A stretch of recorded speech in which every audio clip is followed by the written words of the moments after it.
అంటే ఇన్నాళ్ళు 3 రాజధానులు ఉన్న అధికార వైఎస్ఆర్ కాంగ్రెస్ పార్టీ ఇప్పుడు ఉమ్మడి రాజధానిగా హైదరాబాద్ను మరికొన్నాళ్ళు కొనసాగించాలని కోరుకోవడాన్ని ఎలా అర్థం చేసుకోవాలి సార్? అంటే ఇది మరి అధికారికంగా వైఎస్ఆర్ కాంగ్రెస్ వైఖరా లేదా వైవి సుబ్బారెడ్డి ఏ కాంటెక్స్ట్ లో అన్నాడు అనేది ఒకటి చూడాలి. ఎందుకంటే ఇలాంటి స్టేట్మెంట్లు గత కొంతకాలంలో మనం ఏ పార్టీ నాయకుడు చేయలేదు, ఈవెన్ వైఎస్ఆర్ కాంగ్రెస్ పార్టీ కూడా చేయలేదు. సడన్ గా ఎన్నికల ముందు ఈ రకమైన ప్రకటన చేయడంలో ఉద్దేశం ఏంటి? సో డెఫినెట్ గా ఆంధ్రప్రదేశ్ సెంటిమెంట్ను మరీ ముఖ్యంగా హైదరాబాద్ సెంటిమెంట్ను రగిలించి లబ్ధి పొందుదామనే ఆలోచన ఏమైనా వైఎస్ఆర్ కాంగ్రెస్ చేస్తుందా? ఎందుకంటే చంద్రబాబు నాయుడు 2014లో ముఖ్యమంత్రి కావటానికి బలమైన అంశంగా ఉపయోగపడ్డది హైదరాబాద్. ఎందుకంటే ఆ రోజు రాష్ట్ర విభజన సమయంలో హైదరాబాద్ చుట్టే రాజకీయం నడిచింది. హైదరాబాద్ కేంద్ర పాలిత ప్రాంతం చేయాలి, హైదరాబాద్ రకరకాలుగా సెక్షన్ 8 పైన వివాదం మనం చూసాం. సో హైదరాబాద్ కామన్ క్యాపిటల్, ఇవన్నీ పరిణామాలు మనకు తెలుసు. వాస్తవంగా 10 ఏళ్ల పాటు అవకాశం ఉన్నా కూడా చంద్రబాబు నాయుడు సడన్గా అమరావతికి మా గడ్డపై నుంచి మేము పాలించుకుంటాం అంటూ సెంటిమెంట్ రౌజ్ చేసి వెళ్ళాడు.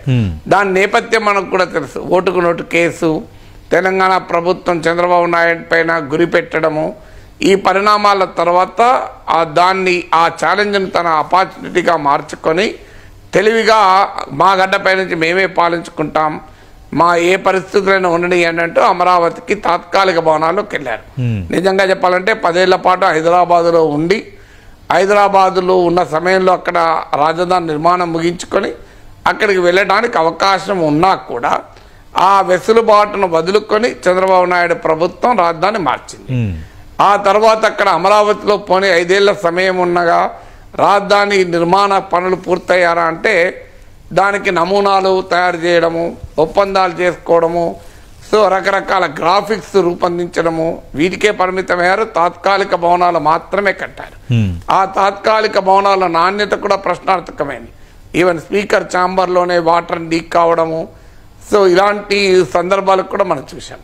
పోనీ ఆ తాత్కాలిక భవనాల్లోనైనా పాలన సాగుతుంది అనుకున్న తర్వాత జగన్మోహన్ రెడ్డి ముఖ్యమంత్రి అయి దానికి కూడా క్లోజ్ చేసి లేదు నేను ఒక్క రాజధాని కాదు 3 రాజధానులు కడతా, విశాఖలో పాలనా రాజధాని, అమరావతిలో శాసన రాజధాని, కర్నూలులో న్యాయ రాజధాని అంటూ 3 రాజధానుల ముచ్చట తీసుకొచ్చాను.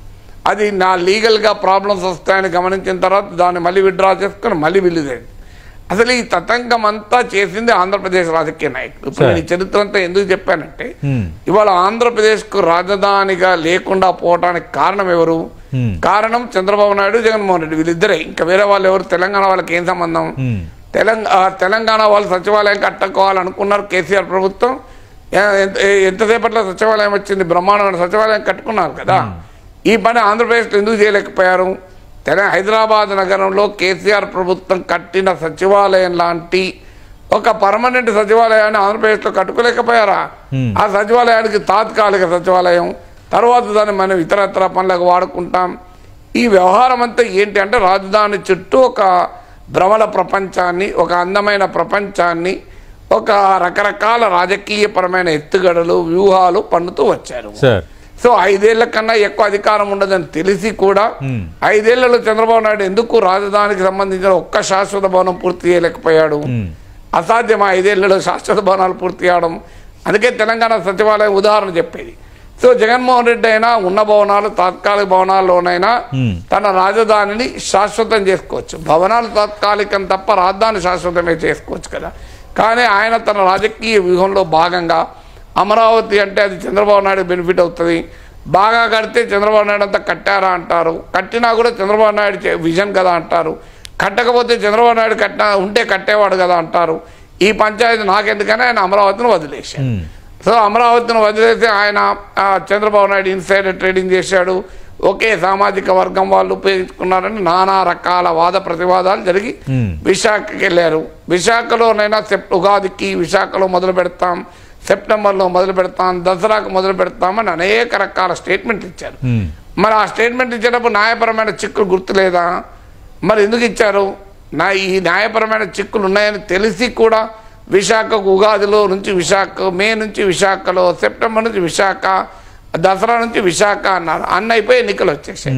ఇప్పుడు జగన్మోహన్ రెడ్డిని అనివార్యంగా ప్రజలు నిలదీస్తారు. ఉన్న అమరావతి లేకుండా చేసావు. పోనీ విశాఖను రాజధాని చేసామంటే అది లేదు.